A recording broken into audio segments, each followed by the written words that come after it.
the king of Jordan, he says he's going to take 2,000 Palestinian kids. Is he really going to do that? And Well, we're hoping he's going to take more. First of all, 2,000 kids means 4,000 parents. yeah, So that's 6,000 people. We're hoping he's going to take way more than that, but at least, it opens the door. It's like a good start, or it's a minuscule start, but hopefully that'll open the door. But, I don't know if you were going to get to it later, but the UAE, United Arab Emirates, actually is the first Arab country to kind of come out and say that the plan is, it's our best option. no kidding. Yeah. Okay, when you say the plan, you're talking about what Trump said. Yeah, the plan to move. It's a mess in Gaza. There's no building standing, and you're going to have a 10, 15-year rebuild. Well, these people can't live like that. They got to go somewhere. Yeah, so you might as well take some. It was actually funny because this week, because the UN had said, I don't know, months ago, they said it's going to take 300 years to rebuild.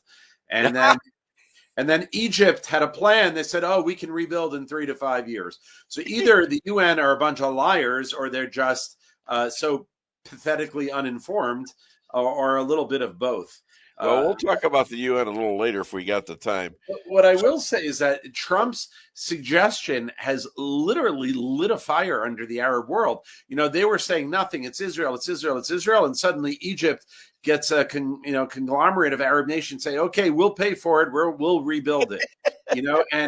But until a couple days ago, everyone said no, it's Israel's problem. It's our problem or your problem. My son, who's home now, he got his first vacation from the Army in a year and a half. He told me, he says, northern Gaza, he says 80% of the buildings are destroyed. There's literally nothing there. And so the whole place needs to be leveled and rebuilt, Sure. And what was destroyed, that 80% was destroyed, needs, you need bulldozers, you need cranes, it's not stuff that people can come back and, hire a contractor. It's stuff that's major, it requires major equipment, construction equipment that the average family or the average contractor can't, You've already got a contractor, and we just voted him into office.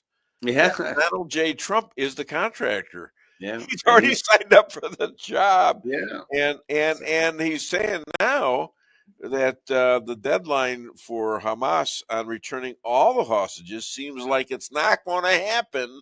And he says all hell's going to break loose. What are you taking that to mean? I don't know. All I know is that Israel called up a lot of reserves. Yeah. And they did cancel a lot of leave for soldiers. And, again, we don't know. But one thing I do know is that Hamas had said, okay, we're not releasing any more hostages. And then Donald J. Trump said, all hell's going to break loose. You don't release them all. And suddenly they said, no, we'll stick with the ceasefire agreement and we'll release the 3 people that we had agreed to. Yeah.